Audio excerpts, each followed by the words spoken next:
Ya, tidak mungkin semua proyek yang ribuan. Presiden Joko Widodo angkat bicara soal korupsi proyek jalur kereta api Makassar Parepare, Sulawesi Selatan yang baru saja ia resmikan pada bulan lalu. Kepala negara mengaku ada ribuan proyek yang tentunya tidak mungkin tanpa masalah.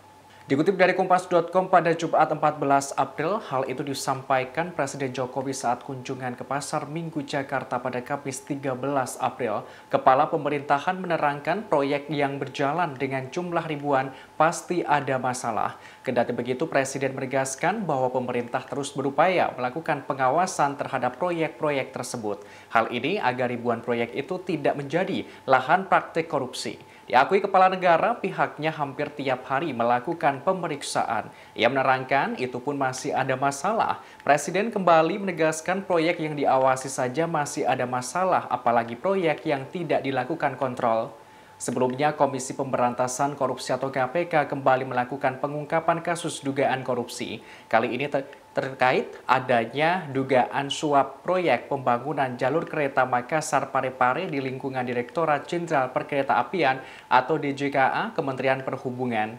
Padahal proyek itu baru saja diresmikan oleh Presiden Jokowi pada Rabu 29 Maret.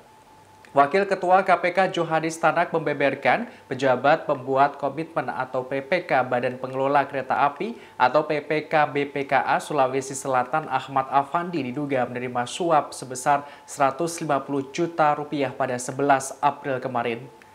Kasus tersebut kemudian dikembangkan hingga suap pada sejumlah proyek pembangunan dan perawatan di wilayah Jawa dan Sumatera. Johanis membeberkan BPKA Sulawesi Selatan Ahmad Afandi menjadi tersangka. Kini KPK telah menetapkan 10 tersangka dalam perkara ini baik dari DJKA Kemenhub maupun pihak swasta. Sejauh ini KPK menduga para pelaku menerima suap lebih dari 14,5 miliar rupiah dari pihak swasta. Wakil Ketua KPK berujar para tersangka ditahan selama 20 hari. Pertama terhitung sejak 12 April hingga 1 Mei. Penahanan ini dilakukan untuk kepentingan penyidikan. Ya, tidak mungkin semua proyek yang ribuan banyaknya itu tidak ada masalah, pasti 1-2 ada masalah. Biasa dalam proyek yang besar, tetapi kenapa terus kita kontrol di lapangan? Oh, dikontrol di lapangan aja masih ada masalah, apalagi tidak. Kita ini hampir tiap hari loh ke lapangan ngecek, itu pun masih ada masalah, apalagi tidak. Terima kasih, Pak. Biasa. Terima kasih sudah nonton. Jangan lupa like, subscribe, dan share ya.